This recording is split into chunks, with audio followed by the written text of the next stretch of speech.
friends. Thank you for joining us this evening. I'm your host, Zen Garcia.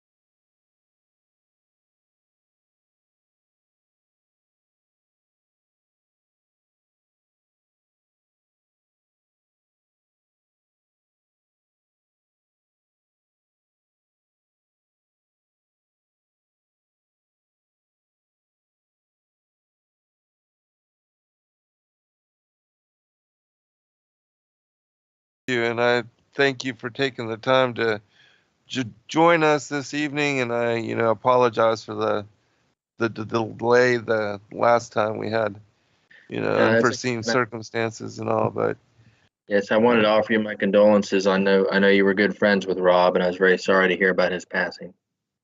yeah, I appreciate that. And yeah, I still think about it. I even had a dream last night. I told my children about it, but I had a dream that I was in a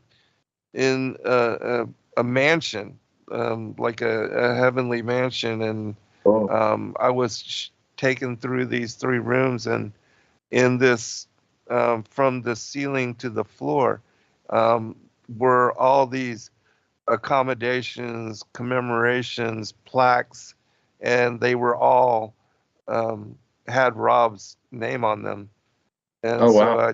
yeah, I just really felt like it was just like a confirming witness that his work in his ministry, that, of course, all of us know that he had been serving the kingdom for a very long time, but awakening to that dream and it being very distinct and very clear, it was comforting to me. And I had just sent, you know, details to Sheila to just share, that dream that I had. But I thought it was pretty cool. That That is. which is yeah, which is kind of along the lines of what we're going to be talking about this evening with dreams and visions and other things. I'm sure you'll be wanting to talk about current events or whatever, but I did want to give you a chance to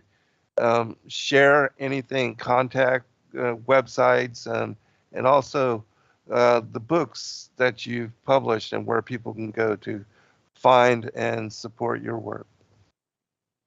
Sure. Well, yeah. First of all, my name is Zack Mason. I'm an author. I've written a number of books. My latest is Revelation Unfolding, which I released last fall. I was reluctant to release it. I did, because I was attempting to.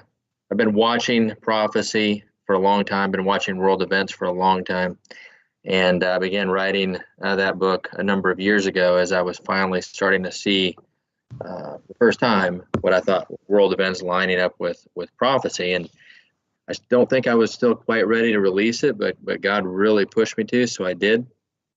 And I have also begun a YouTube channel. You can find me on YouTube under Zack Mason, where I'm going verse by verse through Revelation and other prophecies and trying to make it simple and easy to understand.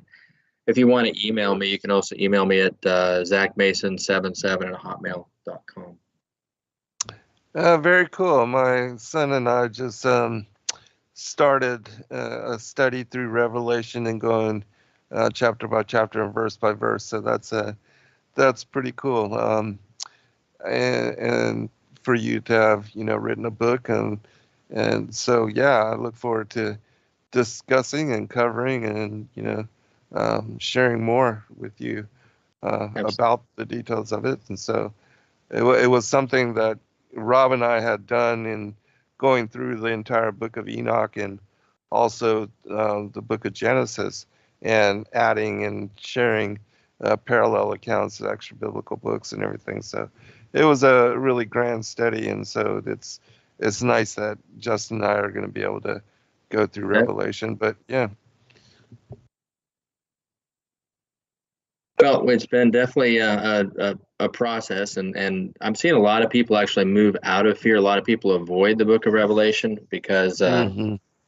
it instills fear in them. They think they're so scary, et cetera, or it's complicated, or they just don't think they can handle it. But as I disciple people through it, or I've been leading. I started a specific class on this a number of months ago, and initially the people who came, because a lot of people are getting back in Revelation, they're all they're seeing things in the news, they're aware that things are Yes. happening, and so it's piqued their interest, but they're fearful. But what I've seen in this class is what I've seen with a lot of others is once they start getting into it, I just ask them a simple question. I say, well, if these things are happening, what's the worst that could happen to you if you're a believer?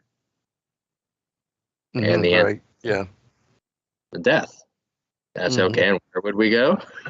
Right. Exactly. Well, I guess I don't have anything to be afraid of after all, do I? I said, exactly. Yes. Right. Right. So what are we afraid of, right? It's really just, the prophecy of Revelation and Daniel and other passages was given for a warning so we could be prepared, so we could be braced. And I think that's, and I do um, believe God is communicating with thousands and thousands of Christians through dreams and visions, as apparently He did with you last night, for the Mhm. same reason, for comfort, for guidance, for instruction, because prophecy, I mean, the biblical prophecy is authoritative, more authoritative than any dream is, of course, but there is limited detail in prophecy. You're not going to get detail of what exactly is going to be happening in our home state, for example, or in our life. Mhm. And I think that's why he's communicating through dreams and visions, is so people can get prepared, so they can be spiritually prepared as well as physically prepared.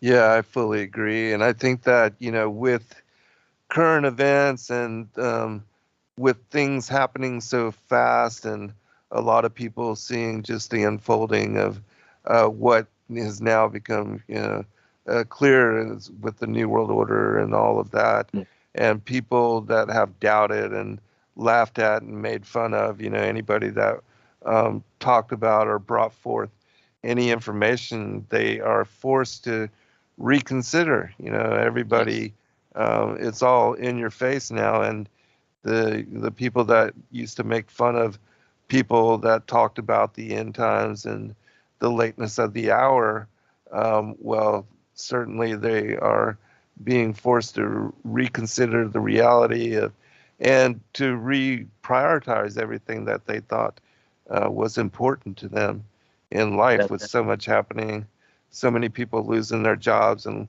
livelihoods and dreams and all of that, collapsing in their face. And right. um, yeah, so And let me share.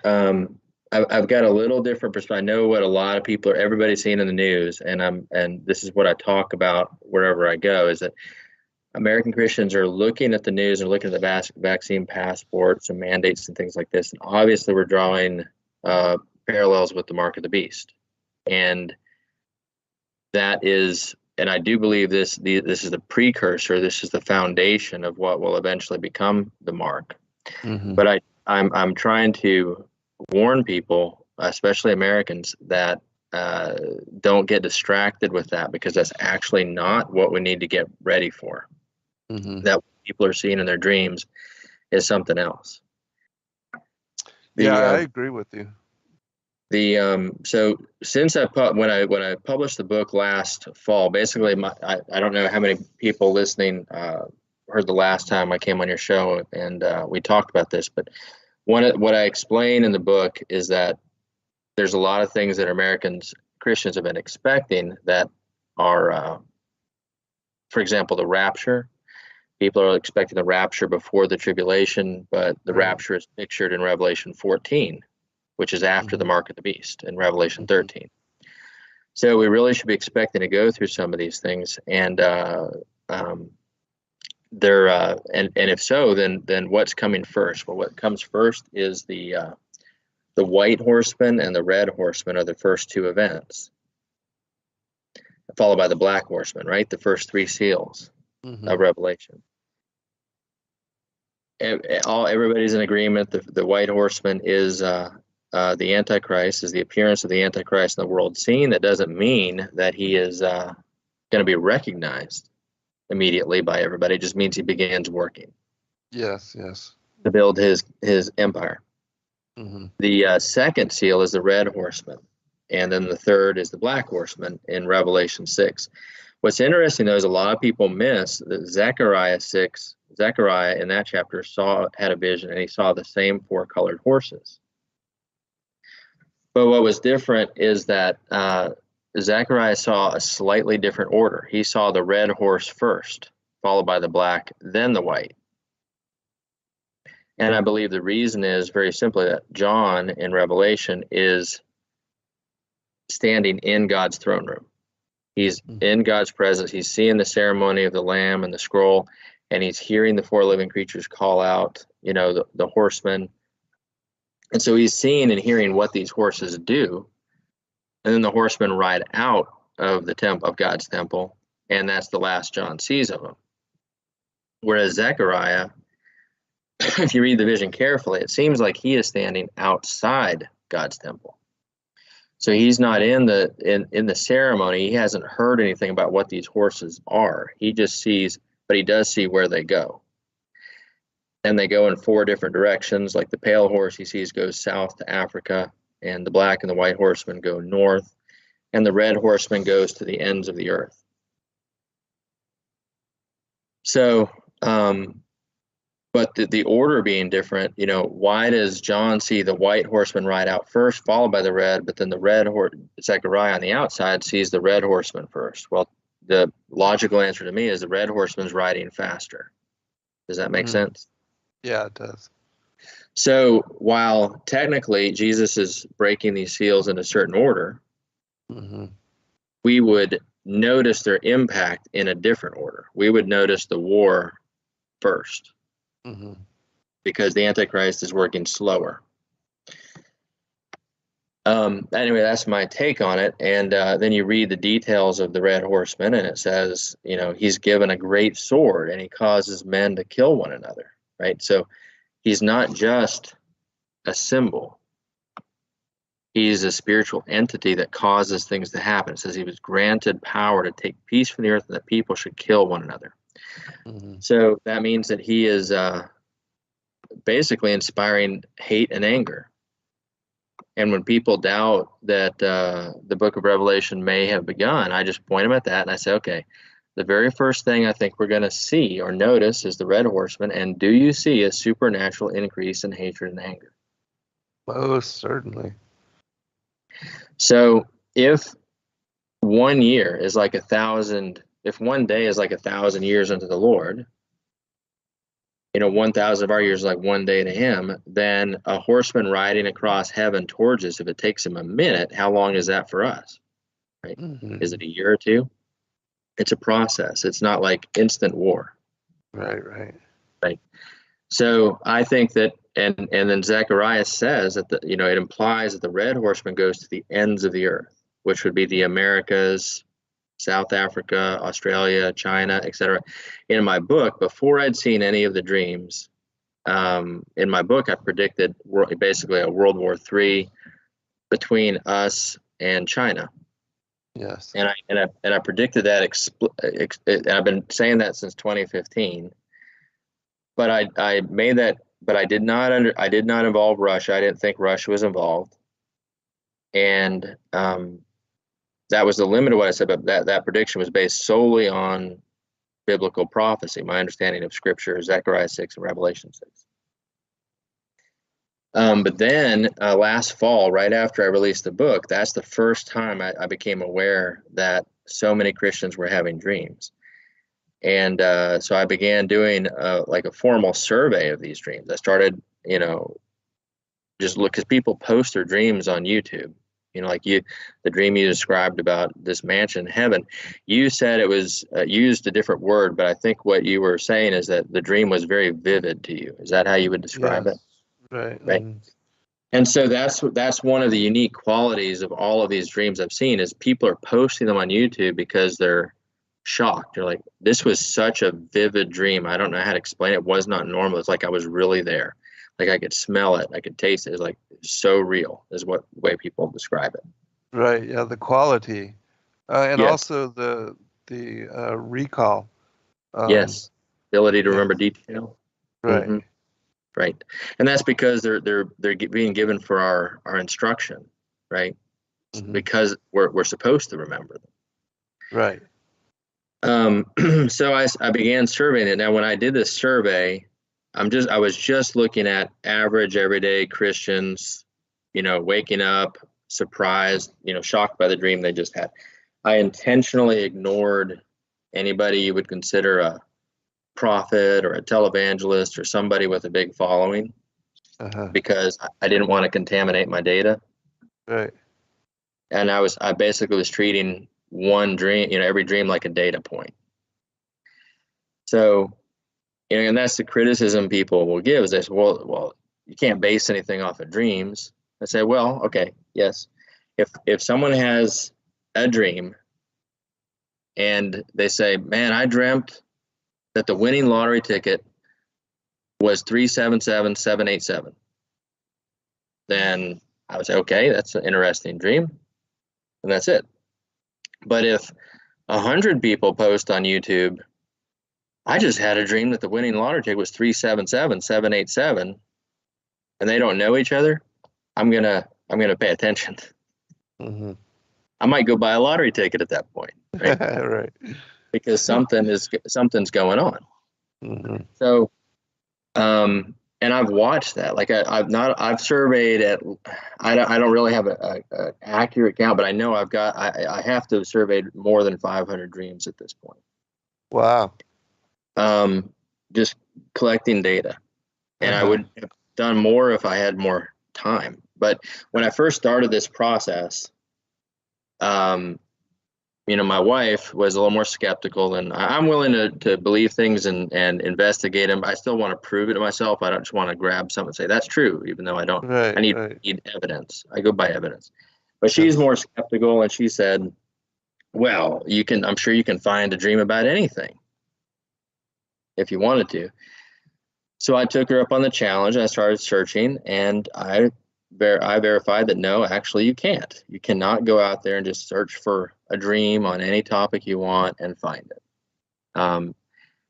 Really what it is there are, and when I say, I used to say thousands, I've become aware this is really, honestly, if I extrapolate, because every single time I teach at a group or a small group or somebody's house or some class or a church, wherever I go to teach, somebody in that group has had one of these dreams, because I've found that these dreams always fall into about one of 12 themes. There's only 12 themes that people are seeing, and they usually and these themes line up with the book of Revelation and the things seen there. They're just adding detail and helping us kind of see what's going to happen where. Does that make sense? Yes. So that's kind of what I've been doing for the past years. I've put some compilations of some of these dreams on my YouTube channel. If people want to go there, they can see them. But what I found is not, they line up. They're matching what I had understood from prophecy and written in my book last year. The news is just confirming them. So I've seen things that were dreamt about a year ago already come true. So I've got additional confirmation through that. But let me lay out some of the themes. I mean, one of the themes that people see is this is more of a symbolic one, but a lot of people have this dream of this very powerful, scary storm coming to the United States. Mm-hmm. And at the end, I'll circle back and say what I think that is. But when Christians are having these storm dreams, it's almost always like they're supernaturally protected during the storm. That's usually what happens. And so the storm dreams are usually, it seems to be like God comforting the believer and assuring them that no matter the storm that's coming, they will be okay. Mm-hmm. Okay. But then we get into more literal things. There's been a lot of dreams people have had about a financial collapse, a very severe financial collapse. And that my best understanding, because I've tried to organize these into order, like there's internal clues within these dreams, because all the details people are seeing match. They match each other. There really isn't any inconsistency between each other or between the Bible. They're just adding detail. And they're all seeing the same details. But I've tried to put them in order. Like you can sometimes, a few dreams will like show 2 or 3 themes, 2 or 3 of the 12 themes at once. And in those dreams, you'll see the order they happen in. And that has helped me try to organize them to figure out what's coming first. Uh-huh. And so my best understanding at this point is really the first thing that's really going to hit us is a huge financial collapse, a financial shaking, maybe a better way to say it. Yeah. And we already kind of see that on the horizon. And you would say, well, that's not real hard to predict at this point. Well, no, it's not hard to predict now in November of 2021, but this was being said last year and actually many years before that. Right. And the hyperinflation, the inflation you're seeing now and the supply chain crisis were both seen in dreams last year and predicted. Mm-hmm. And those are part of this financial collapse process. But my best understanding of it is that the inflation and the supply chain are going to keep growing. And at some point, my best understanding from watching these is that there is this big crash moment when it just goes over the top and the stock market crashes and everything else. And inflation at that point, what everybody seems to have seen is that what was $1 could buy a year ago is going to take $100 to buy. Uh-huh. It's about the level it goes to. There's also there's a theme about a political shaking come to the United States, which does seem to involve a lot of arrests of politicians for corruption and other things. It's not clear exactly what they're being arrested for, so I haven't seen any dream that was very clearly saying this is what they're being arrested for. Mm-hmm. So it could be to think with the election, it could be for the stuff that Q's been saying or whoever else. There's all kinds of possibilities. Yeah. Now, let me also, before I go on to the more important themes that have been seen, every category, there's a certain, what I would call a body of dreams. So, which means how many people have dreamt this, right? So there's some things that have been seen in dreams, but there's not that many of them. For example, there's 3 different dreams that have seen Joe Biden die of a heart attack. But there's only 3. That's it. So how much confidence do I have in that? I mean, those people don't know each other. The fact that there's 3 catches my attention. But there's no dreams out there that have seen him die of anything else, right? Or just resign in peace and retire. There's no dreams that have seen him reelected. There's no dreams that have seen him assassinated. There's just 3, but they've all seen a heart attack. So that catches my attention. Yeah, interesting. Okay, there's another set, same number. It's only like 2 or 3 have seen an assassination attempt on Trump in the future. All 3 of those involve a gun, and all 3 of them he's not killed. But that's it. There's only 3. So those I would say I would describe those as having consistency in the details, but a very small body of dreams. Does that make sense? A question really quickly, yes. Since we brought this up. What do you think about how the Simpsons, that showed that it has almost like predictions in it, and that it talked about Trump as well? Just thought I'd ask you that since. Well, you've asked me something I'm completely unfamiliar with. Oh, really? Okay. But now you got me curious to go look at that.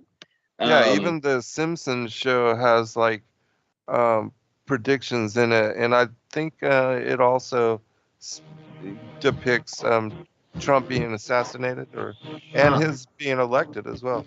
All right, hold on, we'll be right back.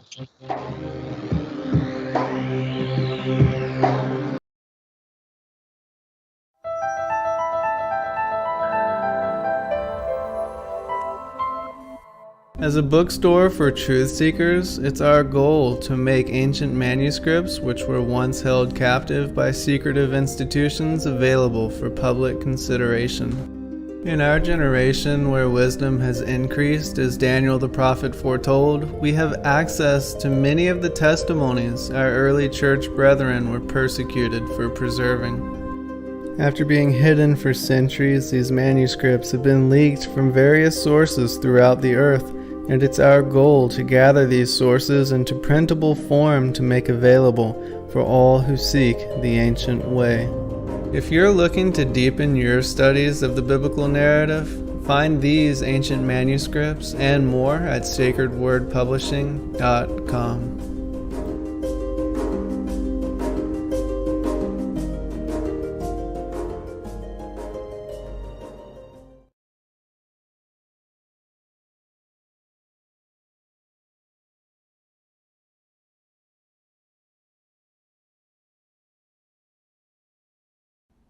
Your partnership with Sacred Word Publishing goes further than the publishing of ancient manuscripts and weekly video content.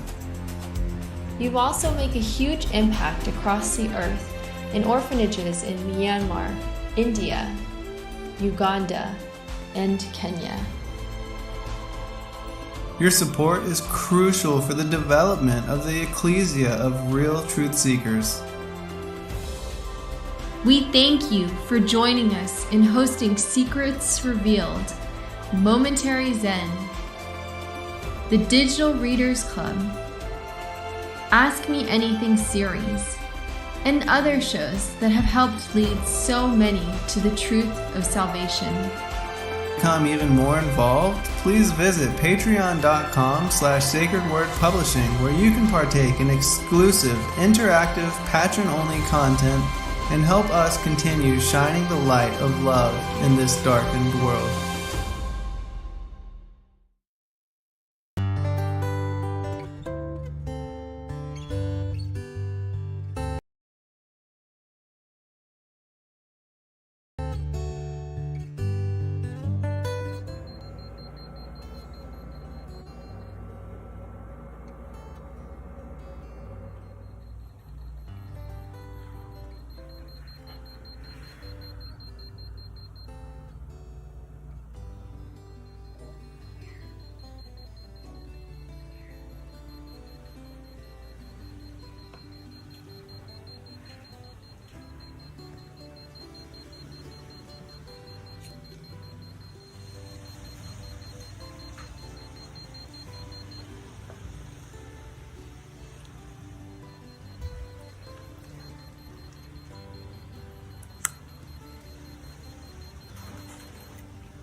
Greek men of renown. So they have been mixing with us on a genetic level since the time of Enoch and Ezekiel's will. Here on Earth we're intrigued by the sun, moon, and stars, and imagine there's got to be planets like ours. So conceive of a face on the surface of Mars, so in need of a meaning and purpose we've lost. And indeed they believe that these might be our gods, or that maybe with time we'll do right and evolve and eventually reach what they seek and then solve all the problems of man. But they really don't know that they call it the works of our hands on but just filthy rags. So we travel the lands to dig up our past. Time my lapses and with it are much of the facts. I'm imagining that God's came in alien class and reacted. All right, welcome back, everybody. And just to share a little bit, and I'll post a link in the chat room. I did look up really quickly. It says 30 times that the Simpsons were correct in predicting the future, and one is the number one is the Donald Trump presidency, season 11, episode 17. It shows Lisa as a female president, and she says that we inherited quite the budget crunch from President Trump. But I do believe there was another one where it depicted him being shot at, and I can't remember if that's correct, but I do believe that is part of that. But anyways, I was looking this up during the break as well because I wasn't familiar with it. But I guess I'd like to do some more research, but just scanning it quickly, I'd say some of them could just be insider knowledge on business. Yeah, absolutely, I agree. People intentionally trying to imitate them, but there is a number of them that are kind of freaky. You're like, they know that. And but what I would say is there is inspiration, that come, like the Orthodox Christian theologians and Orthodox rabbis have a teaching, about the ranks of angels and how there is a rank of angels that is responsible for inspiration of ideas and creativity. And, good ideas would obviously come from God's angels and bad ideas would come from the fallen ones, right? Right. But, if you look at Hollywood, like this is one thing I noticed is you have all of these apocalyptic movies, and there's been an acceleration in the last decade of the number of apocalyptic movies. And it's almost like there's this subconscious awareness people have of what's coming. But then you ask yourself, well, where did Hollywood get, what does Hollywood think it's going to be? Well, okay, take your pick, an asteroid, a tsunami, a massive earthquake, an alien invasion, zombies, a pandemic, pretty much, World War III. So you, the real answer is it's all of the above. Exactly. Right? If you read Revelation, all of those things happen, with the understanding that the aliens are actual demons. Right. Exactly. So there is this inspiration that people get ideas. There's also the possibility, there are the elites of the government, Hollywood, et cetera, not all of them, but there's a certain class, certain membership that they are very aware that they're part of the Whore of Babylon. And they do participate in satanic rituals and things like that. Interact with demons. So the idea that they could be shown real events or real things is not outlandish. In fact, it's probable, because what these fallen angels would do showing them these things is they show them a real event, but then lie to them about what it means or what the end result is going to be, because they want to deceive. But the people caught up in this are seeing this supernatural prediction. It comes true. These these spiritual beings are communicating with, and so they're just taken with the power and the reality of it, and they don't really care. They're ignoring the source, the nature of the source. But anyways, back to on the themes that people have seen. I was trying to explain about consistency of details, but also the body, like how many dreams it is. And with the financial shaking, there's a good number of dreams. There's a good number of them. It seems fairly certain. The political shaking, there's less. Everything to do with our near-term politics, there's less dreams out there about it, but they're all very consistent. Then following the political shaking, or somehow or concurrent with it, there's going to be an immense shaking of the church.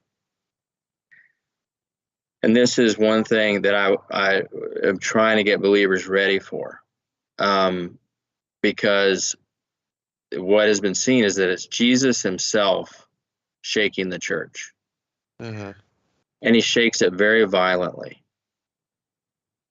And his purpose is to rid the church of lukewarm believers, Right. believers who weren't committed. But what is seen is that, what does the shaking mean? Well, most likely the shaking will probably be some form of just a ton of scandals coming out about pastors and church leaders all at once. I don't know exactly what it's going to be, but it seems like it's going to be really bad. Uh-huh. And the only Christians that keep their faith are those that were ready for it and were braced. Now, the big ones that I think everybody needs to be aware of are what I call the red horseman dreams. And I've organized those into what I call phase 1, phase 2, phase 3, and phase 4. And I have posted compilations of these dreams so you can hear it from the horse's mouth. You can hear it from the people themselves that had the dreams, them telling their own dreams. Those compilations I put on my YouTube channel, they're just samplings. Like, they're not all of the dreams. Okay, they're just some very clear ones that make it easy for you to see them all in one place. But phase 1, to the best of my analysis, phase 1 is what I call the chaos and anger stage.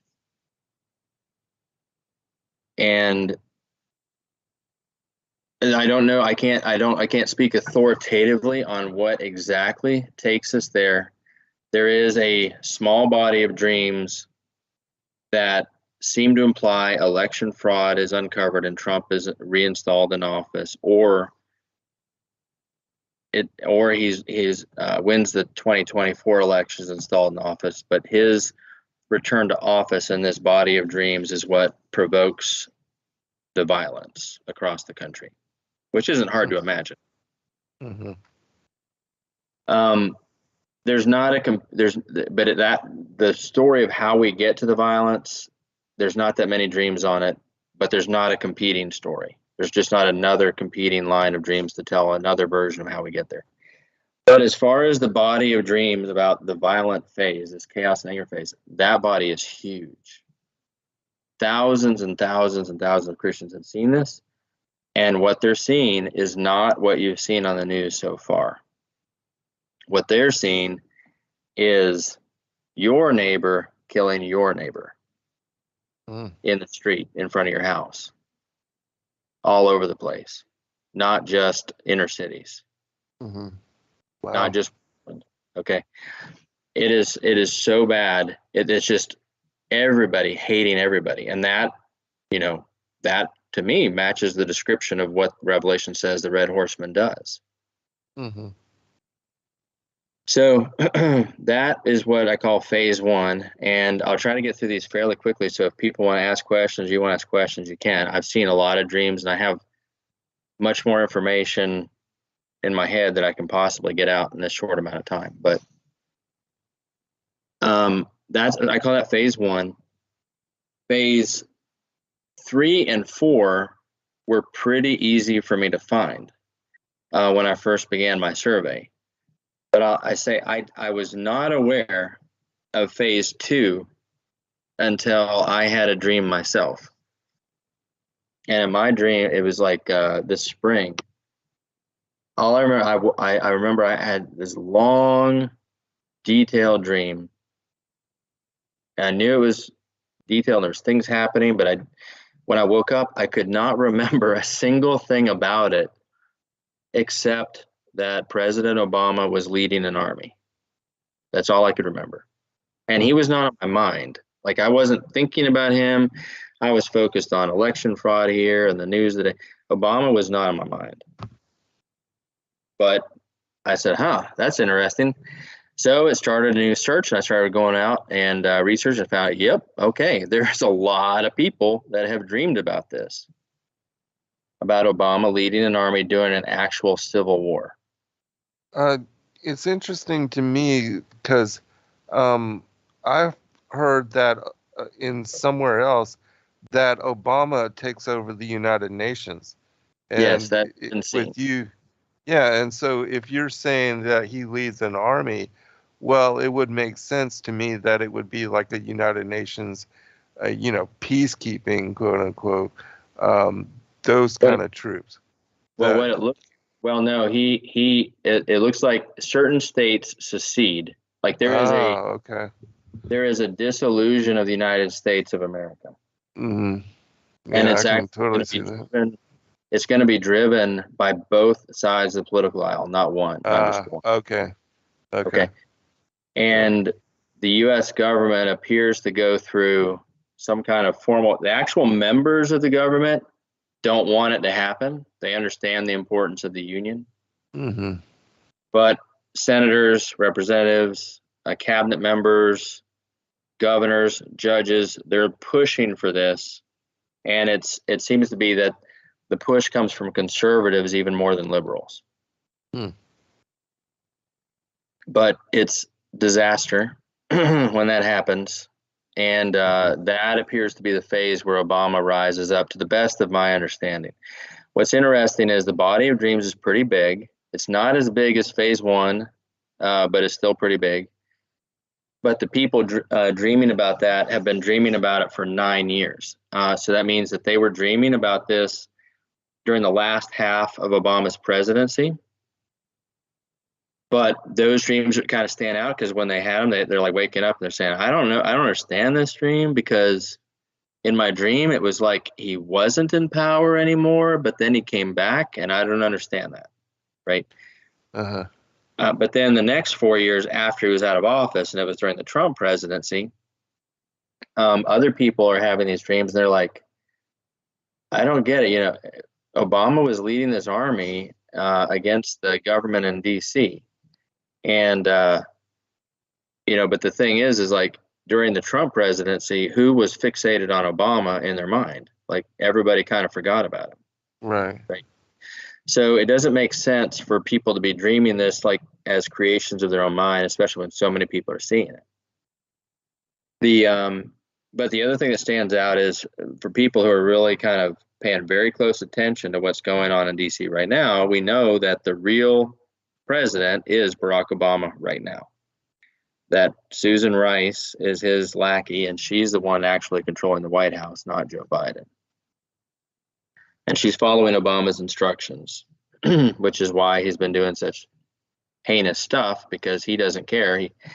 He just wants to destroy the United States. Seemingly always has. Yes, that's been his dream. But as long as Biden is going to get blamed for it, he's free to do a lot worse stuff than he would have done when it was his own name. Uh-huh. And one more point on that, I do think with the stuff that's been seen that he's going to do, it's going to, I would just a technical point, I believe that for us, the United States, Obama is going to be like the Antichrist for us in America. But I don't believe he is the Antichrist. I believe he is possibly one of the 10 horns that rules alongside the Antichrist. My personal opinion is I believe the Antichrist is most likely President Erdogan of Turkey, which is he's doing a lot of other stuff we're not even paying attention to. Mm-hmm. But then we get to phase 3. And this is an EMP attack, is what it looks like. A lot of people have seen it, and the power is out across the United States for somewhere between 4 to 6 months. Wow. So, and when I say, thousands of Christians have seen this, and there's another theme of food shortages, of people not having food. That's another theme. And I believe that theme is just another aspect of the EMP attack. Now, for those of you who don't know, I assume a lot of your listeners know what an EMP attack, but it's an electromagnetic pulse weapon, right? Right. It only takes 2 to take out every electronic circuit in the United States. Uh-huh. And what one dream saw, a couple of dreams indicated that Americans are like clueless as to who did it when it happens. Like we don't understand who did it. Uh-huh. One dream saw a terrorist, a Muslim terrorist type guy, take over everybody's devices, communication. Like he came on everybody's phone, TVs, etc. Every channel at all.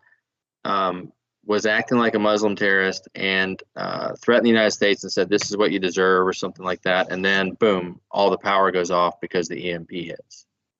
So going into the EMP, you have absolute loss of communication, absolute loss of power. Water pumps are gone, vehicles are gone, cell phones are gone. Nobody can get information. And the last thing everybody saw was this terrorist. Okay. So that's why there appears to be like no clarity as to what happened or who did it. But terrorists don't have EMP weapons, right? They don't have easy access to the weapons, and they certainly don't have easy delivery ability to precisely target the U.S. that well with them. Yeah, those reality are nations. is right. Reality. This is a step. This is part of an invasion plan by China and Russia, which is phase 4. But I think they probably use something like that to confuse us, to throw us off guard, and we're thinking it's a terrorist, and it kind of divides us. Nobody can agree what happened, who we need to fight. It just makes it worse. Right. So, but that EMP, I don't want to move over that too quickly, because that is the one thing that God seems to be telling the most number of Christians to prepare for. He's real. I mean, a lot. Last year when I was first talking about this stuff to a lot of people, literally 50% of the Christians I was talking to told me God had already been telling them to store up food. And everybody that has had a dream where they heard a specific time frame, it's always been somewhere between 4 to 8 months of food that they needed. And I can share that there is a gentleman I know, is a friend of mine, who had a dream about 3 or 4 weeks ago. And in the dream, he said it was a weird dream. He said all he remembers is he saw Biden like sitting among all of these leaders, and Biden was asleep. And then he did something that made people really mad. And then this voice behind my friend said, "It is coming soon, and you are not prepared." And he said, and he replies, "What is it? What do you mean by it? What is coming soon?" And the voice repeated, "It is coming very soon, and you are not prepared." And he replied, he said, "Well, I have 2 months worth of food stored up." And the voice repeated and said, "That is not nearly enough." So those are the kind of warnings that lots of Christians are getting. And if I could give one message to everybody besides be ready for the church shaking, it would be that. It would be, use your resources right now while there's still half a supply chain in place. Supply, right. To get prepared before you can't, because I don't know how long you're going to be able to get products to get prepared. Right. But think about things that don't perish, canned fruits, canned vegetables. I'm sure you've had lots of guests talk about those things, but don't put it off. Don't put it off anymore. Phase 4 is an actual physical invasion by Russia and China. And people may have a lot of questions about that. I can tell you that the number of Christians that have seen that is, I can't even measure it. That is the number one thing people have seen. And when I wrote my book, I thought it was going to be just a war with China. I thought it was going to be, our navies fighting out in the Pacific Ocean and things like that. I had this whole imagined back and forth in my head, but that isn't what people are seeing. It's ground invasion. Huh? They are seeing, and when I say they, I mean tens of thousands of Christians are seeing the complete and total destruction of our military in one day. Mm-hmm. Russia coming in from the East Coast, complete surprise. Right. Simultaneously, China comes in from the West. Right. Russia also comes in from the Northwest, from the Alaska side. Yes. Nuclear weapons dropped on every major city. Not just cities like Chicago and New York. I mean, cities like San Antonio and Wichita and Springfield, Illinois. Any city of significance appears to get nuked. Wow. That's at least what, I mean, I'm trying to piece it together through these dreams, and that just seems to be what happens. I can't authoritatively say for sure it's every single city, but it's definitely, there's a lot. It's really bad because, go ahead. I was just going to ask you a question, if you were familiar with the vision and prophecy of Dmitri Dudelman. Yes. And also I was going to ask you if you could comment on the supposed prophecy that George Washington had as well, right. And if you knew about that. Yes, and that's why I say that particular dream, that dream set, really, I believe George Washington probably did have that dream. That would make 200 years Americans have been having this dream. Right. But even if you say, well, for those not familiar, George Washington supposedly had a dream or a vision where he was shown that America would have 3 major wars in its history. The first one was the Revolutionary War. The second one he saw was the Civil War. And the third one was this war where the world came and attacked the United States in the future, like a bunch of nations. So, but even if, and now critics or skeptics have said, well, we don't have a record of him having that dream until it was posted in some newspaper in the early 1800s, right?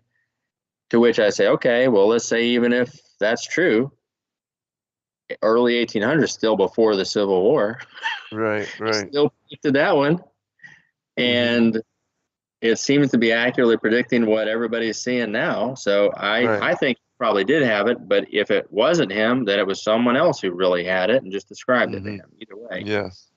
It seems to be clear foreknowledge. The Dudelman dream, same thing. He saw, he was told by God that that the United States would burn in one day, and I think that's the nuclear weapons. They catch us by complete surprise.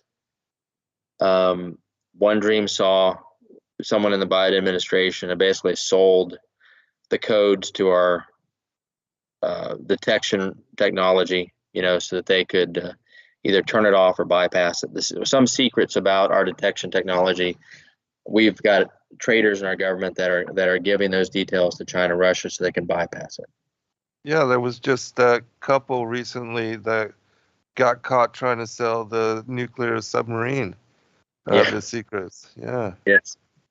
So, I mean, and that's really, it's been said for a long time how, the United States could never be conquered unless it was divided from within, right? Unless we sink ourselves. And that is really what we see, because the reason that everything is going the way it is, from the vaccine passport to the election fraud, it's all part of this long attack by China. Even the Secretary of State in Georgia, Raffensperger, his brother is the CTO of Huawei in China, the major, company. Yes. Our politicians and our business leaders have taken bribes. They worship money rather than God. Right. And they all think that their bribe, that the little piece they gave over to China doesn't really matter, because that couldn't sink the country. But when you put it all together, it will. Right? They gave away our 2 deep water ports in California and in in the Bahamas. Right. I mean, they're selling off infrastructure, giving away entire interstates to paying off the debt. I mean, it's ridiculous. Yes. So, I mean, they're playing the smart game, and we've got people that are just looking at money and selling us out. Right. Right. So that's part of it. One other question. Wanted to ask you, do you know about or have you heard about entire like Chinese military outside of the borders, like in Mexico? Yeah, so I have heard about those, and I would say be careful about all those accounts here, because here's one thing that's done. I know that this is kind of another aspect of me that most people don't realize, but one of the things I've done is I led a ministry that was very focused on, we worked with private investigators to find trafficking victims and get them help. Yes. So we became we appreciate aware. you doing that. Yeah. Hold on 1 second, Zach. Yeah. We're at break. We'll pick it up on the other side. We'll be right back for second hour.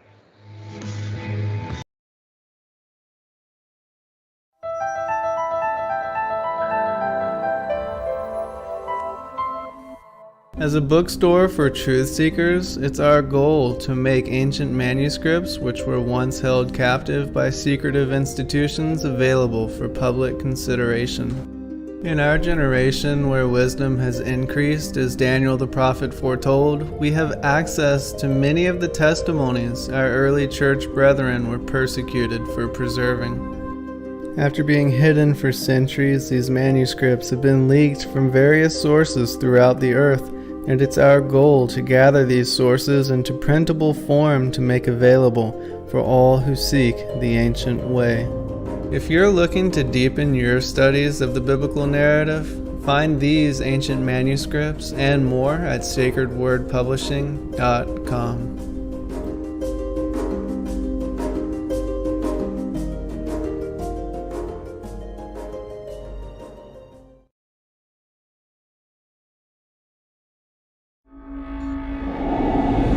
Many truth seekers are constantly studying alone. But there is a place where we can come together. The Digital Readers Club is our online ecclesia meant for those who've forsaken churchianity, but still want the closeness of a family to study with. Join us every Saturday at 7 p.m. Eastern Time to put together the puzzle pieces of truth scattered throughout the ancient scriptures. Your partnership with Sacred Word Publishing goes further than the publishing of ancient manuscripts and weekly video content. You also make a huge impact across the earth in orphanages in Myanmar, India, Uganda, and Kenya. Your support is crucial for the development of the ecclesia of real truth seekers. We thank you for joining us in hosting Secrets Revealed, Momentary Zen, the Digital Readers Club, Ask Me Anything series, and other shows that have helped lead so many to the truth of salvation. To become even more involved, please visit patreon.com/sacredwordpublishing, where you can partake in exclusive, interactive, patron-only content and help us continue shining the light of love in this darkened world.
All right, welcome back everybody for second hour. I'm your host, Zen Garcia. This is Secrets Revealed here on Truth Frequency Radio, and I'm joined this evening by author Zack Mason. We're discussing dreams and visions and the book of Revelation. I want to turn it back over to you, Zack. You were going into something right before we got to break there. So Yeah, you had asked me about the reports about the possible Chinese forces down in Mexico, Canada, etc. yes. It's possible. I mean, it's always possible, but I would just alert your listeners of one thing, and that is when in the work my organization did to fight sex trafficking, there was 2 cases we had where we got to see how intelligence agencies work when they're involved in something nefarious, and specifically the CIA. Mm-hmm. And one of their tactics is it's a tactic they use all the time. But when someone is speaking truth or has discovered the truth about something and is beginning to talk about it, and they don't want it talked about, what they will actually do is they will send an intelligence officer out who says he's an insider, has inside information. He wants to confirm what they know to be true, and he does, and he helps them confirm it publicly. But then he will begin, or she will begin, feeding them additional things that are not true in order to discredit them. Yes. To make it so they gain confidence. They gain the person's confidence by saying, yes, you're absolutely right, I'm an insider, I know the truth. But then they add stuff that now that the person trusts them, they will also buy that. Say, see, you only knew half the story, you should know this as well. And then when that person begins repeating that to the public, it makes them sound crazy or is easily disproven. And it completely discredits them. So I will say that during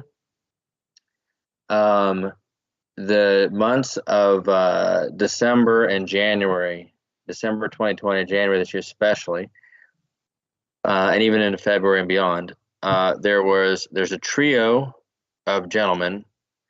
One of them is named Simon Parks. Another one went on Alex Jones' InfoWars a lot. And I don't view those 3 men as credible at all. I believe that they are that kind of operative, where they were sent to confirm some things and then make people believe more outlandish things beyond it to discredit the whole thing. Does that make sense? Yeah. And my gut is that these stories, now I do believe that there are preparations and things that China and Russia may be doing in Canada and Mexico, but I don't believe I personally don't believe they've got bases there right now with massive numbers of troops. Okay. I think that that's one of those facts that is just put out there to kind of make us go too far. Mm-hmm. I think that they're waiting right now. I think that what they really want, I think that what they're, honestly, now just from the news, I think that they're probably one of the first things we'll see them do is I'm guessing Russia may try to invade Ukraine on the same day China tries to invade Taiwan. Taiwan, yeah. And then they just look at us and thumb their nose and say, what are you going to do about it, Biden? Right. And what would he do? Right.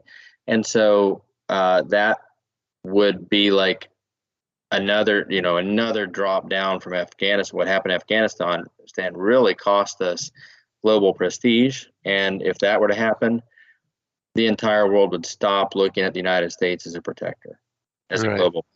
Or a leader, yeah. Right. So I think that will something like that will probably come first, but they're scared. I mean, China and Russia, they're scared of us, believe it or not. They're scared of us, and they should be. We all have guns, right? Right. They're scared. They neither one is willing to invade us alone. They have to team up. They're afraid to do it without teaming up. 2, they're only going to do it after they've bought off all of our people, after they've gotten us into a civil war where we're already killing each other, right? And after taking away our electricity and food for 6 months, so we're severely weakened and can't communicate with each other. Only in those circumstances are they going to be brave enough to actually do it. And under those circumstances, you could see why they could. Right. But the one more thing, and this isn't to scare people, it's just to understand that what people have seen in their dreams. Two important things to note. One is that when they come, they don't seem to be focused on conquest of land. What they seem to be focused on is just simple genocide. Like they just want to remove population. Right. Kill. They don't care what they destroy to do it. I have a question. Because this is a conflict for a lot of Christians. Because they believe we should be pacifists. What is your feeling on that? So I've been wrestling with that myself. Okay. What do you tell people to do? And my thought is this: the other thing I didn't mention, I'll say this part first, is that what people have also seen in their dreams, though, is that Christians who are abiding well in Christ, by that I mean seeking Him continually in prayer, in the Word, in fellowship, especially in fellowship. You got to be in strong communities, and Christians that are seeking Him to obey Him better and better. So pursuing Him through the 3 spiritual habits of Bible, prayer, and fellowship, and pursuing greater obedience. Christians who are doing that well are supernaturally protected. Okay, we still need to do what we can do within our resources to protect ourselves, to get ready. But Christians that are abiding in Christ are protected beyond the point when our resources are exhausted. Right. Just like in the wilderness. Yes, and just like the ark, Noah had advance warning, so he had to do something. He built the ark. But then there came a point where, he couldn't bring all the animals to the ark. God had to do that, right? And God sealed the door. And so God picks up where we're done, like we can't do anymore. And what the dreams are seeing is Christians that are abiding in Christ well are protected. And now it's my greatest encouragement to everyone. Make sure you're in the Bible every day. Make sure you're in significant prayer time. Make sure you're doing these first in the morning, where you're showing God He's your top priority through those habits. But very specifically, community. If you are not physically attending church and in some but not just even just showing up at church, but you need community where you're connected to brothers and sisters in Christ weekly, interacting with them, fellowship with them. If you're not doing that, you're at risk. But Christians that are in community like that will be protected partially because they're part of a community, but partially because God will also supernaturally be there.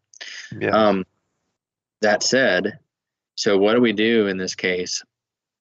Where I'm landing right now, as I say, if I didn't believe that this was part of the Red Horsemen, if I didn't believe that this was the final judgment of the United States, then I would go fight to protect my country. But because I believe that this is God's judgment of the U.S. and it's the final judgment, we're not going to exist after it, then I don't know why I would go fight to protect something that has already been determined to be destroyed by God. I don't want to fight God. Right. And that's what I see in, you see that pattern before with Judah, with Jeremiah and Judah when Babylon came, right? Babylon was a more wicked nation, but Judah had strayed from God, and God declared this judgment. And the message through Jeremiah was, don't fight. If you fight, you will be killed. If you surrender, you will survive. God will protect you. And it was a unique message. That was the only time Israel was not told to fight. Every time before that, they were told to fight. Right? But that time they were told to stand down because this was God's doing. And that's my current perspective and attitude on it. But that doesn't mean I wouldn't protect my neighbor or my family. If some crazy person or Chinese or Russian soldiers are coming after my family and I can do something to protect them, then I will. Right. I just Or don't think. a mob or something, Yeah, and it's just out of hand. right. Right. I'm not So supposed to just lay down, but yeah. I So just don't think what's I your would go join an stance? army. Yeah, I apologize. I was just going to ask you. So then, what is your stance on just firearms and um, you know you bullets and stuff like that? Just Well, I yeah, own. Well, I shouldn't say that publicly, but yes, I own several. yeah, I own numerous. yeah. No problem with that. That's Second Okay, Amendment. good, good. I Yeah, do think. I agree Uh, with you as well. yeah, it's. I'm not a pacifist. I believe Yes, in. I don't believe protecting in yourself. this fallen world. I don't think I don't think that's a principle God is like telling us to adhere to. The Right. ancient Israelites all had swords. They were Yes, expected to exactly. have them. Yes. I do think when we get to the millennial kingdom, thank goodness, we won't need weapons anymore, and then we won't have Right. them. Jesus is Yes. going to rule with an iron scepter, and he's going to be telling Yes. us all to beat him in the plowshares, right? Right. Right. Yes. Praise God. But in this Looking world, we forward need to that time. Yes. yes, I agree. I agree. Okay, I just wanted to clarify that with you. yes. But please continue. Well, that was the main thing about phase 4. Just how heavy a moment that is going to be, but that Christians do seem to be supernaturally protected. Hmm. So there's been other things. I mean, the Black Horseman. If you read my book, or if you look at what I've been doing on my channel, I pull from Zechariah 6, and I say, based on this, I believe that the famine of the Black Horseman is going to Europe, and the plague horse is going to Africa. And what's interesting to me is that I started looking for dreams on those two subjects. I did not find nearly as many. I did find a lot on food shortages in America, but those seem to be related more to the EMP. Hmm. But What about there were a couple that were posted by people living in Eastern Europe that matched what I would expect from the Black Horseman, and they saw mass hordes of refugees fleeing Eastern Europe to Western Europe trying to get food.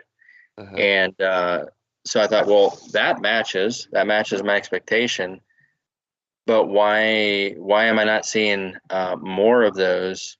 Why is there such a small body? And then I realized, oh, well, because God's warning the people who need that warning. And the people who are getting the Black Horseman dreams don't speak English, and they're not going to post them on YouTube. So that's why there's a smaller number. And the same thing, outreach too. yeah. And then the plague dreams, the ones that really match what I expect from the plague of the fourth horseman, the ones having those dreams are Africans living in Africa. So it matches. Right. Yeah. Question really quickly. I Yes. wanted to ask you if you had heard about how the farmers here in America are being paid to destroy their crops. And Yeah. there seems to be an artificial shortage being implemented somehow by government. Yeah, and that it seems related to the supply chain crisis as well. It seems to be there's intentional things being done in ports, right? Right. Like not only is it boats being backed up, but I know my wife's family's from Costa Rica, and they say that at their ports, they can't. Their ports, they're not able to get products because there's no containers available. And the containers are sitting in the United States. They're unloading them, and then they're not shipping them back. They're not putting them back on ships empty or full. So, I mean, there are some, but there's a lot that are just kind of building up here empty. And that would seem to also be something intentional. Yes. You have other factors that are, you could say they're unintended consequences, or maybe they're intended consequences. Apparently part of the reason for the supply chain crisis is that truckers like California passed the law saying that only certain fuel efficiency vehicles can semis can come into California to pick up containers, pick up loads. So the number of they've severely limited how many truckers can do transportation across the state of California. So there's apparently a fleet of fuel efficient semi-truck drivers that sit at the California border, go get the containers, bring them back, and they offload them and put them on other semi-trucks to go to the rest of the country. And of course, they're charging an arm and a leg for that. Uh-huh. So that's adding a cost, and it adds to delay. And Right. but then you have other aspects, which is, China is actually having a power crisis, an energy crisis, and the reason for that is that the Australia has cut off a good percent of their coal supply. So that's made China mad at Australia, but they're also unable to have all of their factories and all the provinces running all the time. They're having to rotate which power plants are producing power at any given time. And so they're rotating which provinces are producing goods and which ones are shut down for a time. And that's also contributing to the crisis. So it's just a weird combination of it seems like intentional acts to frustrate and cause problems combined with actual problems. Right. Do you think that the coal deficiency there with China, that in Australia, that has something to do with Taiwan and the stance that Australia is going to take the side, even though they've had good relations with China, but that they would side with the United States and Taiwan if there was conflict there? Yes, Australia would. We know England. A lot of Western powers would favor protecting Taiwan, New Zealand, and Australia included. Now, to be clear, the dreams about this World War III is not just the United States that gets attacked. It's Canada, New Zealand, Australia, even possibly England, although that's not as clear. Mm-hmm. It's all of them at once. So, and they've seen kind of a different character to the kinds of things happen in each of those countries. Like Canada is much worse than we are as far as the genocide goes. They're really bad. They're like the first front on the way to the United States. So. Well, I don't know why, but they're just, the dreams that have been reported about what happens in Canada, it's just devastating. But as far as the intentional mass murder of people, the Australia, though, see, that's the kind of thing, I haven't researched very far in depth the disagreement between China and Australia about the coal, but my rough understanding is it's a business disagreement. Australia doesn't like the way China's trying to bully them economically in some industries. So Australia's response was to cut them off from coal, and China is very dependent on their coal. So, but China doesn't think like Western people do. China thinks you have just committed an act of war, right? That's what they think. They're getting very mad about it.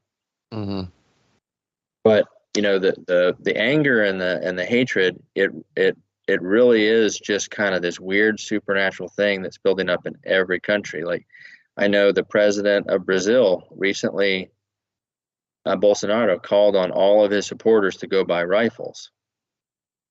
And my wife's family is telling me that Costa Ricans are madder than they've ever seen him. And the Costa Rica's got to be has the reputation of being the happiest, most peaceful people on earth. People, yeah. And they're mad. They're furious. There's apparently this plague of knife attacks that's going across China, of stabbing attacks. Just random people stabbing each other. Yeah, I heard about that too. And so why is all this happening? Well, put it very simply, I just think the red horseman is riding. And I think he's getting closer. And I think that what we need to do as Christians is just abide in Christ and make sure we don't get sucked into anger. Right, absolutely. One other question as well. Have you looked into, or do you study at all, like the protocols of the Learned Elders of Zion or the Illuminati Secret Covenant or any of that kind of material? I have looked into, I mean, over the years, I've studied, read books, and looked at all the different, you know, the organizations that are usually pointed at, from the Rosicrucians to the Masonic Lodge, you name it, Club of Rome. Yeah. And what I would say is, keep it simple. Look at, let me pull this up here. Hold on, which chapter? If you go to Revelation 17, okay. So we're talking about the whore of Babylon, right? In chapter 17:3 says, "So he carried me away in the spirit into the wilderness, and I saw a woman sitting on a scarlet beast, which was full of names of blasphemy, having 7 heads and 10 horns." So this is the whore of Babylon, and she's riding the beast, right? Now, the first error some people make with that is they say, well, the woman and the beast are the same. But they're not. She's riding the beast, and later the beast eats her. So they're not the same entity. But the beast is clearly the Antichrist empire. So she's not synonymous with the Antichrist empire. She's also not synonymous with the false prophet, because the false prophet and the Antichrist are in full unity. Right. Okay. It says the woman was arrayed in purple and scarlet. The color that's missing is blue. Okay. So in the temple, you had 3 colors. You had blue, purple, and red. Those were on the veil, and they were depicting something. Blue is the color of God, the divine color. It's the color of the sky. Red is the color of man, color of blood. Adam is related to the word red in Hebrew. Right. And yes, and purple is blue and red mixed. So purple is the color of the God-man, the Messiah, Jesus. This is why he was dressed in purple at his crucifixion, before the crucifixion, being mocked. It's the color of royalty. Right. For that reason. So, but this woman has no blue on her. It's just purple and red. So she is representing human leadership without God. Okay. She's adorned with gold and precious stones and pearls, and she has in her hand a golden cup full of abominations and the filthiness of her fornication. And on her forehead a name was written, Mystery, Babylon the Great, the mother of harlots and of the abominations of the earth. Okay, so she's called a mystery, right? The other woman figure in the Bible that's called a mystery is the church, right? Right. And why is the church called a mystery? Because you can't point at any one denomination, any one church, any one organization, any one country, and say that's the church. That's the church, right? It's a scattering of people that belong to Jesus, but that are scattered throughout the nations, throughout denominations. But when Jesus looks at them, he sees his bride. He sees one woman. Right. So, but the bride of Christ, the church, is the faithful bride. So this woman is a scattered group of people in many nations and many organizations and many countries that are similar. You can't point at any single country or organization and say that's the whore. Because she's a mystery. But when God looks at this group of people, he can see her corporately as well, just as Jesus can see his bride, and he sees the whore, the faithless bride, right? And why is she called the harlot? Because she's these are human leaders that are part of Western civilization, Christendom. They're supposed to be faithful. They're supposed to be part of the church, at least in name. And they're not. They've hoarded themselves out to the enemy. Mm-hmm. So when you ask, what do I think about this organization? I think they're all bad, and I think they've all contributed, but I don't think any one of them is the whore by itself. Uh-huh. Does that make sense? Yes. Also, Zach, can you just give out your book, the title, where people can go to find it and get it? Yes, the book we've been primarily talking about here is called Revelation Unfolding. You can get it on Amazon. You can just search Zack Mason, Revelation Unfolding. You'll see it there. I was trying to see. Hold on, break. Zach. Yeah, we'll be right back for final segment, everyone.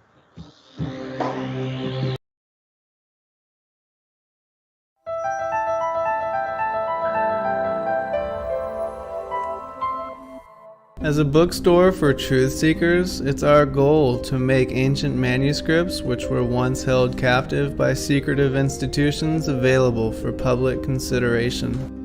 In our generation, where wisdom has increased as Daniel the prophet foretold, we have access to many of the testimonies our early church brethren were persecuted for preserving. After being hidden for centuries, these manuscripts have been leaked from various sources throughout the earth, and it's our goal to gather these sources into printable form to make available for all who seek the ancient way. If you're looking to deepen your studies of the biblical narrative, find these ancient manuscripts and more at sacredwordpublishing.com.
Your partnership with Sacred Word Publishing goes further than the publishing of ancient manuscripts and weekly video content.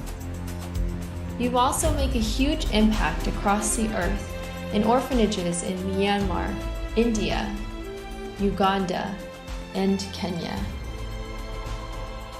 Your support is crucial for the development of the ecclesia of real truth seekers. We thank you for joining us in hosting Secrets Revealed, Momentary Zen, the Digital Readers Club, Ask Me Anything series, and other shows that have helped lead so many to the truth of salvation. To become even more involved, please visit patreon.com/sacredwordpublishing, where you can partake in exclusive, interactive, patron-only content and help us continue shining the light of love in this darkened world.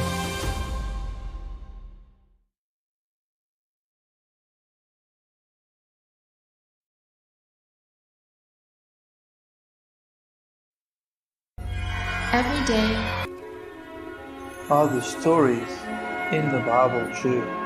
what if I told you that there are hundreds of confirming witnesses? Which give intricate detail to the stories in the Bible. Have you ever found yourself deep in the rabbit hole with questions that no one seemed to have the answers to? Check out swpcalendar.com to see when to join us next for our Ask Me Anything series with author and researcher Zen Garcia, as he sheds light on the mysteries which have us all searching together.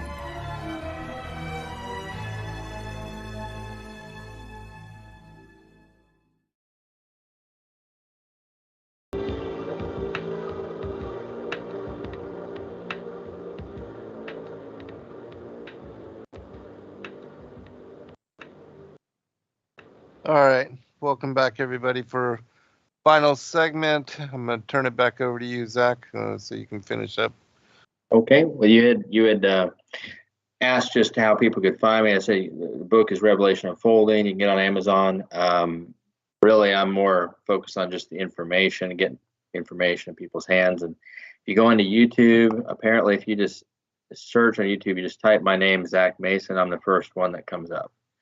So you'll see the kind of orangish icon of the cover of my book with the words and kind of this light, a cross made of light in the center. You'll see that that's my channel. So love for you to subscribe and start looking at some of the stuff on there, including the dream compilations. But Zen, I was going to ask, I mean, do you have any specific questions about any of the dreams, what people have been seeing, or do any of your listeners have any specific questions they'd like to ask? Yeah, I will check the chat room. And if you guys do have any questions, please do post them there, and I will be monitoring. But yeah, I wanted to ask you with regard to, you were talking about, the international. Do you monitor or watch or keep track with anybody, that's outside of the country? Is it just predominantly American YouTubers, or are you catching dreams from outside of the country as well? So the primary source I've looked at has been on YouTube. There are people that post on there from all over the world, although it's obviously heavy on English speakers, Right. from America, Canada, Australia, etc. There's a lot of Australians on there. But with respect to the dreams, I'd say that's primarily where I've got that, and in person. I've taught, like I said, at different groups, and it's at the level. To give you just two examples, late last year I was teaching a very small, there's probably about 20 people at a house up in the North Georgia mountains. They had a small group. They invited me to come talk. So I did, and I hadn't even really begun to explain much. I just mentioned the dreams, but I hadn't really gotten into it and talking about the themes. I was still watching them myself, was learning about it myself. And this one guy raised his hand and said, "Hey, you want to know something really weird?" And I said, "What's that?" And he said, "About a year ago, I had a dream that we had been invaded by Asian soldiers." And then another guy raised his hand and said, "You know what's weirder than that?" And I said, "What?" And he said, "The same night he dreamt that, I dreamt we'd been invaded by Russian soldiers." Oh, wow. Hmm. And then we saw each other at church the next day, and we're kind of, shocked and scared. Interesting. Wow, that is very interesting. I have Two parts seen of the puzzle. Yeah. Right. I have seen on YouTube. I have seen a black girl from the inner city and a white teenager from South Carolina in the country. They clearly don't know each other, and they post the exact same dream on YouTube in the exact same hour. Oh, wow. Yeah. Okay. Yeah, that seems. In my class that I lead on Wednesday nights, we had a guy that came. He came to visit. He came to the first two classes, and then he hadn't been back for a while. And so he only heard me talking about chapter 1 of Revelation, the vision of Jesus, and the letters to the churches. Right, that's all we'd gotten into. And then he didn't come back for a while. And while he was gone, I took the entire class through the 4 phases of the Red Horsemen. I was showing him these compilations of dreams, so they're well aware of this. And then he just happened to come back and visit us when we were in Revelation 10, which is not a prophetic event. It's more of a vision of Jesus again. And we were talking about dreams briefly, and then he just said, "You guys, I had a very vivid dream a while ago, and it was just," and he starts describing chaos and violence and neighbor killing neighbors. It was so bad. He said, "I couldn't believe it." And then somehow I was like, went over a hill and I saw an airport, and it's like a foreign power had taken over our airport, and I didn't understand it. And and I just kind of paused him and said, "Hey, everybody, I want to point out he hasn't been here. Right. He doesn't know what we're talking about in here." And yet he had the dream seeing 2 parts of it. Confirming witness, yeah. Right. So I get, what I'm saying is there's so many of these dreams out there, and each dream for me is like a data point. But when you get enough data points, I start to say, well, how is this not going to happen? Right, because what would be the point in everybody having all of these dreams if it wasn't to be confirming witness for one another as to, the veracity. Right. With that being said, can you kind of walk us through again kind of what you see coming, just in the order? Okay. So I will do that, and I'm going to say it, though I'm going to caveat, I'm going to be very clear. I'm not a prophet. I'm an analyst. Okay. So, and I'm a human, so I can make errors. Yes. So what I'm going to lay out is my current best understanding using logic and internal details to arrange these dreams in what I think is the most probable order. And I think if you watch the compilations on my channel, you'll see why I do that, and why I've got them in this order. But that said, what I've always been expecting first is severe financial shaking, with that involves high inflation, very high inflation, higher than what we've got right now, and a supply chain crisis was another element of it. But to the point where people just kind of give up even trying to use their debit cards. Like they just have no financial ability. Even wealthy, upper middle class people are like without financial power, and they're having to start to depend on the government for things. That's first, a severe political shaking, followed by a shaking of the church. At some point, either after the shaking of the church or at some point in the middle of all that, is where the phase one would begin of the Red Horsemen, where the anger and the hatred get so bad that Americans just start killing each other all over the place. The blood just starts flowing. The hatred is fierce, and it isn't limited to the cities, it's in the suburbs. Social media will probably be a driver of that. Of course. Phase two would appear to be Obama leading an army in a civil war, and he appears to be leading it against whoever is controlling DC. The dreams that see Obama leading this army, none of them say who he's fighting against. I believe it could be Trump, but that's not seen clearly. The third phase is the EMP attack, where we're without power for many months, and that means no food, transportation, communication, and then finally the invasion.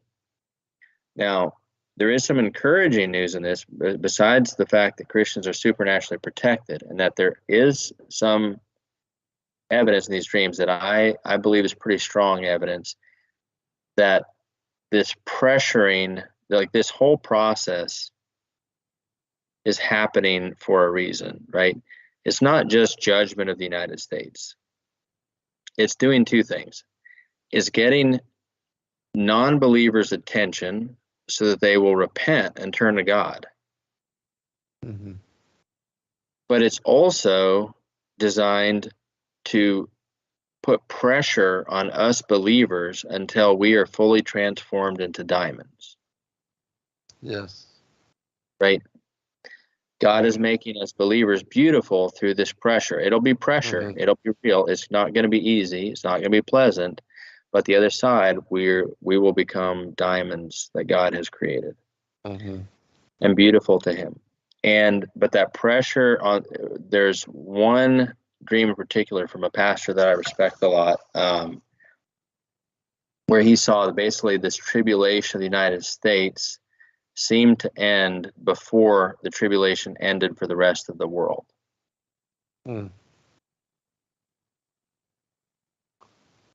So that is one possible encouraging feature. Well, it's all very, very interesting. How many chapters are in your book? How many pages? Oh, that's a good question. Let's see. I've got, let's see, 250 pages. And I don't know exactly how many chapters, but I don't really have chapter numbers on them. I'd have to go count them. But 250 pages. In the book, what I'm doing is I'm connecting world events. Well, I'm doing an analysis of the agreed upon signs of the last days. Like the Bible gives us a certain number of signs of the last days. And so I evaluate all of those. And scientifically, I try to analyze and say, okay, this sign of the last days, was this true 100 years ago, and is it true today? And I do that one by one.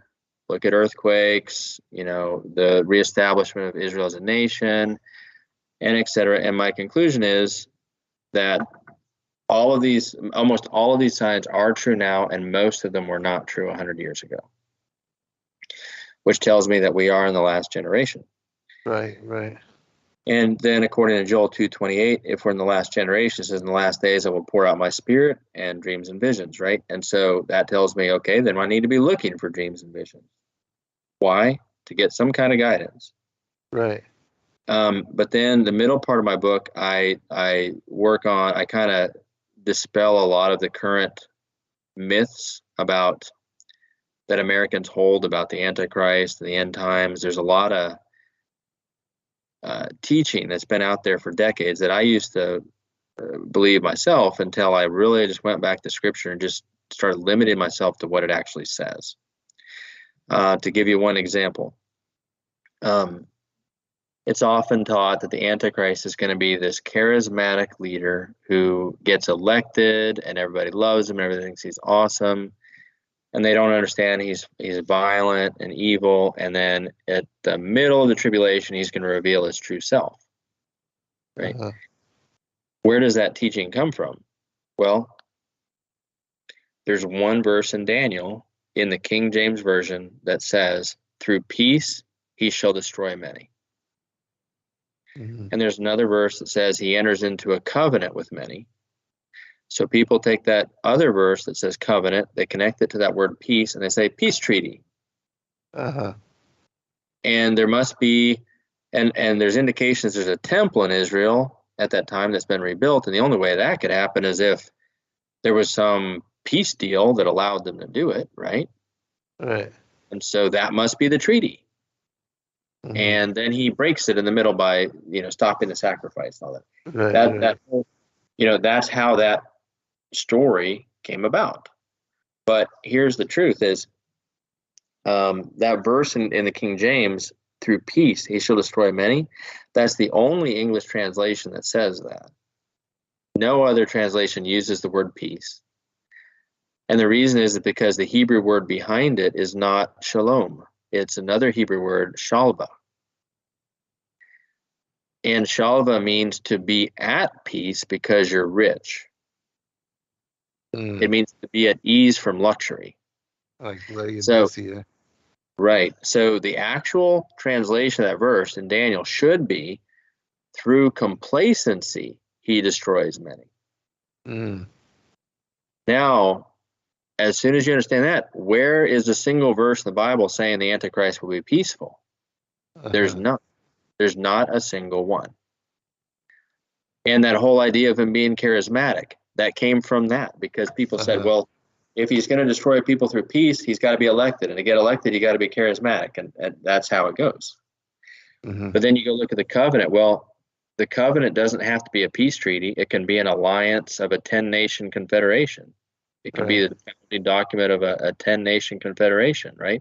That makes more sense because it says with many, not specifically with Israel. Mm-hmm. Right. And you go ahead.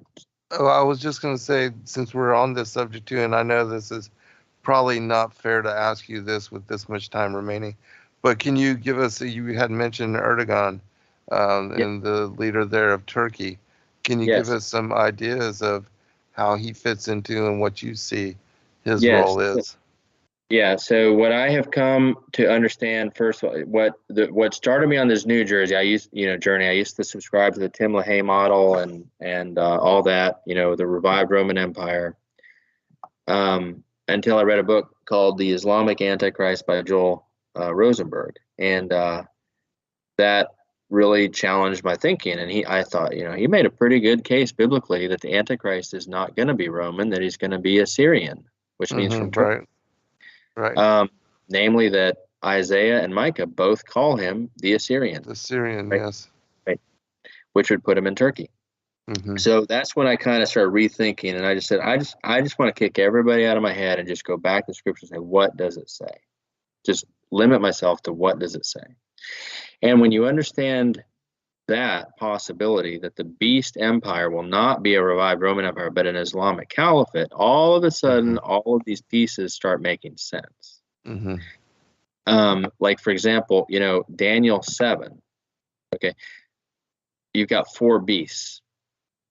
The 4th beast is always interpreted to be Rome. But it says very specifically in 7:7, it says, it had huge iron teeth. It was devouring, breaking in pieces, trampling the residue with its feet. It was different from all the beasts that were before it. And it had 10 horns. The Roman Empire was not very different from the Greek Empire. They both used Greek as their international business language. They had the same gods. They just changed their names. They used the same money, right?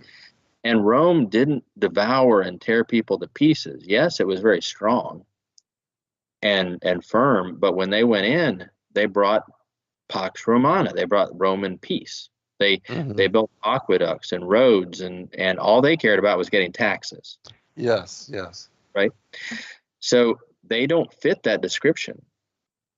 But when you understand that it says it was different from all the beasts that were before it, and you say, well, who came after Rome? Well, that was the Islamic Caliphate, right? That controlled Israel after that. Then you go to Revelation 17, okay? And now these things make more sense because the 7 heads of the beast represent the 7 world empires that have controlled Israel throughout world history. Egypt, Assyria, Greece, Babylon, Persia, Greece, those are 5. Rome, the Islamic Caliphate is number 7, which later took the name of the Ottoman Empire.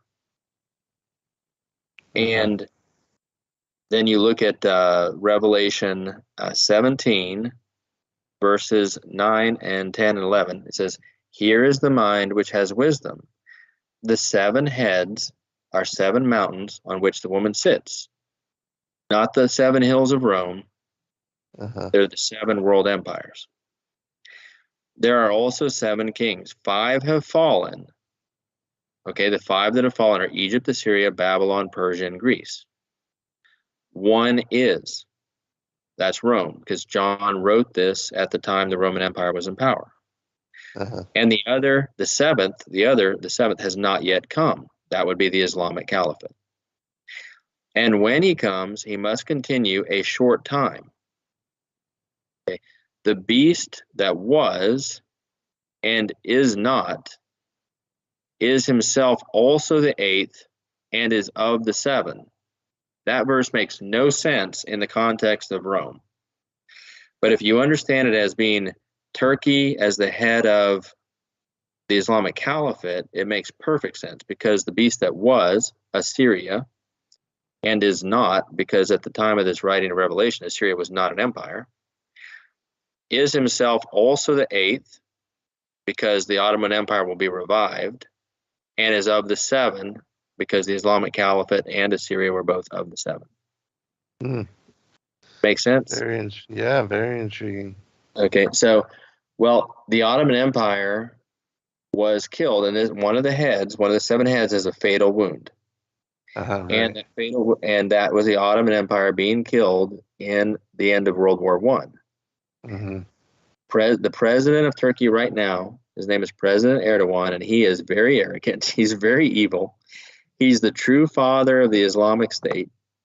He's the true creator of the Islamic State. When you start researching, and if you go, that's what I spent a good part of my book doing, is laying out the evidence why I believe. I don't say it authoritatively. I don't say he absolutely is the Antichrist, but I've been watching him for a long time, and I have been able to accurately predict his movements based on my suspicion that he is the Antichrist. Very interesting. Since 2015, he's done everything I thought he would do based on prophecy. So while I can't be 100% sure, I'm pretty sure at this point. And his name adds up, which is the key thing. So because not only is he an Assyrian that has stated very publicly he wants to reestablish the Ottoman Empire and the Islamic Caliphate, he's already got a lot of Muslims calling him the Mahdi, which is the Muslim Messiah. Right. I also lay out these evidences in 2 videos on my YouTube channel. If you go look towards the beginning, you'll see 2 videos, Revelation Unfolding number 9 and number 10. And in those videos, I lay out a lot of the evidence. But if you go to, the key is this, Revelation 13 says, hold on one second. Let me get to Revelation 13.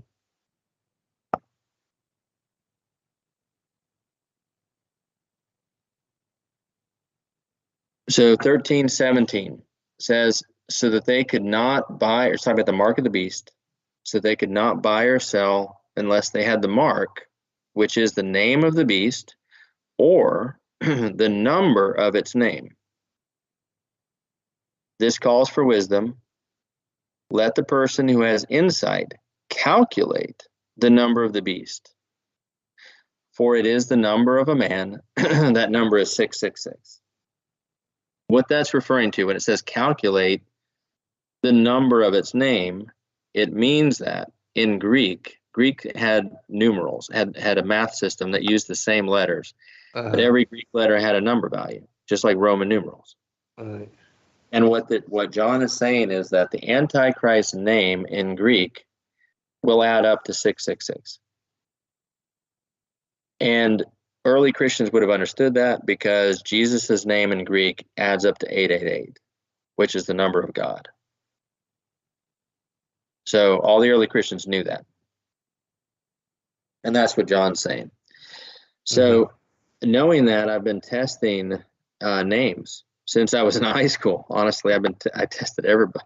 I tested Clinton, I tested Obama, I tested Bush, I tested Trump, I tested Prince Charles, I tested anybody said. Every European leader, I was like, why not? Let me test it. I have never been able to get a single name to add up to 666 until Erdogan. He is the only one I've ever tested that does add up. Wow. And he's doing the very things that we would expect. So I have a strong suspicion he's the white horseman, but I think we will not really notice fully what he's doing until after the black horseman has ridden pretty strongly because of Zechariah 6. Right. And what you explained earlier in the show. Right. Yes. I had seen a talk by Walid Shobat a long time ago, and he laid a very interesting argument for the same. And yeah, very convincing, even with what you had talked about with the destruction, the wound to the head and the revival and all that. And so, yeah, very, very interesting. And I have a tendency to agree that there's some very intriguing evidence that, and then the whole thing with the Assyrian, that certainly makes sense as well. Yes. Well, Zach, we are near the end of the show. We got about 2 minutes remaining. I want to give you a chance for a final comment, if you would. Okay. Well, one, I just want to say thank you for having me on. I appreciate it. I'm humbled by it. I know a lot of your listeners probably don't know me personally. They don't know who I am. I'm honestly, I'm not doing this for any kind of fame or money. I'm not making a ton of money in my book. In fact, I give it away to pretty much everybody I meet. I'm just trying to get the word out. I feel a compulsion by God to bear witness to the things He's helped me see and understand. I'm not the only one. I think I just was seeing some of these things early. But as you mentioned, Shobat, he's seen them for a while. Frontiers Mission Organization, they're pretty much on board and understanding this is happening. More and more people are kind of waking up to what's happening with the Islamic Caliphate. But I just urge people, get ready for the red. We'll have you on again, brother, sometime soon. Okay, thank you. God bless all. Appreciate you, Zach. Good night, all. God bless. Shalom.